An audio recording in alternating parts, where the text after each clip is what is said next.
pag abot dayon nato kikan sa pasil, ato dayon siyang gimantikaan mga idol. Ang atong duha ka klase nga isda, ini ang red snapper, no?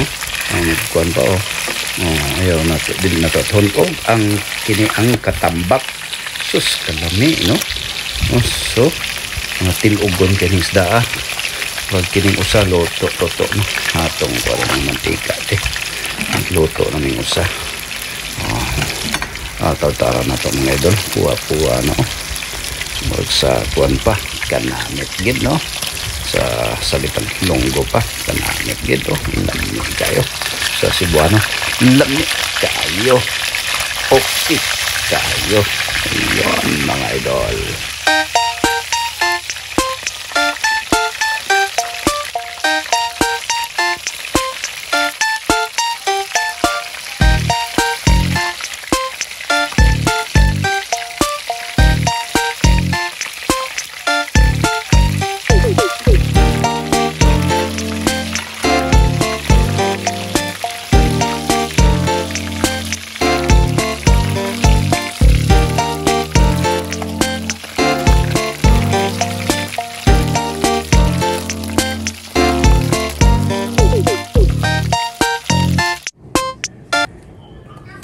Yun, itong pang-advantage po sa maagang nagising, tsaka maaga tayong nakapunta sa namili po saya sa pasil. Yun, tsaka ato dining gamiton ang puto ug sikwati, mangga, kanon na nato mga lods. So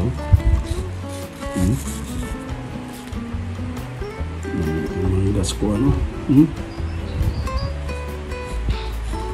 manggas Mandawi o puto, manggas sa Cebu o puto sa Mandawi, puto sikwate.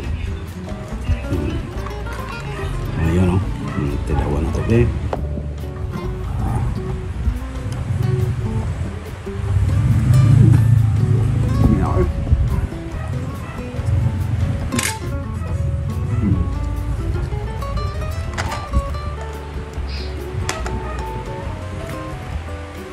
matlo tayo.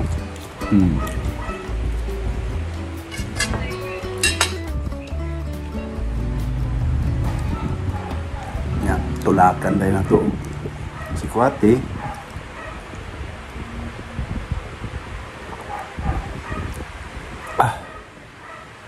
Wow, mamainit mga idol, grabe no, magpainit, napay breakfast, may lunch, may dinner. Sapakadol. Numdum lang ko sa una ba mga idol, katong dito pa ko sa Manila. Grabe, gutom mga lods no. Abi na kog Manila, muralag Cebu. Sa nga naningkamot man ta nga mangitag trabaho sa laing nasod og sa tabang sa Ginoo nakakuanta malampuson ang atong tinguha dito sa Manila, katong mga year 1990s pa no. So kung sayop 1995 yon mga idol, nag-join dayon ko 1996 sa cruise ship. Mo na akong storya sa akong kinabuhi mga idol. Mao sa finished product sa Red Snapper o Red Snapper o katambak. Kabaw mo sa mga ang kilo ani Red Snapper, nakuha rin ako 28. Bot pasabot 28, 280 sa Pasel Public Market. Ito 300 na tawaran din natin 270. Ayan, katambak, mga unang gitawag og tilugon ni isda no. Ang puzzle kasi mga lods, yan pa ang bagsakan ko sa mga isda.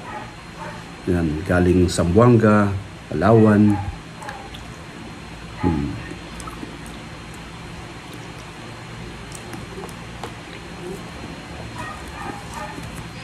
Laylo sa tagkaon sa kuan ron, tagutungan.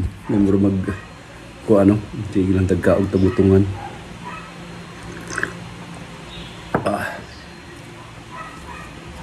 May askuan eh. Berbuyag.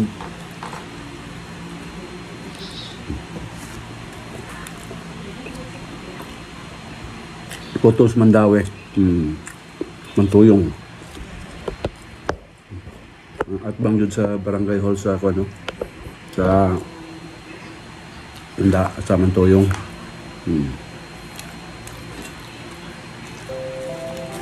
Shoutout nga pala sa mga Perez family dyan, ha. Tito Titing, Tita Milda, Talini.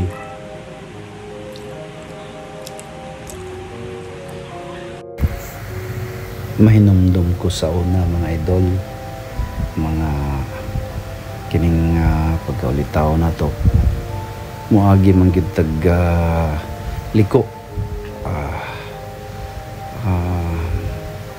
Lisod ang akong kinabuhi kaniadto sa litaw pagkumulod sa tinuod lang.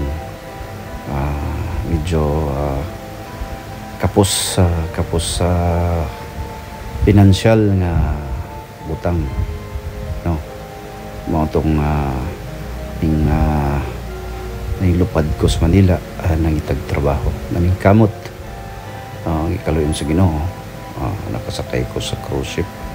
Mao tong nausab ang akong dagan sa akong kinabuhi, mga idol. Pagkahuman sa 18 ka tuig karon, napasalamat ko sa kahitasan nga aduna na ko'y gamay nga negosyo pagkanindot mga idol. Kung sarili mong negosyo na kay sariling bisag gamay lang mga lods, no, hawak mo ang oras, nandito mo pa, kasama mo pa ang buong mong pamilya. Maraming salamat po.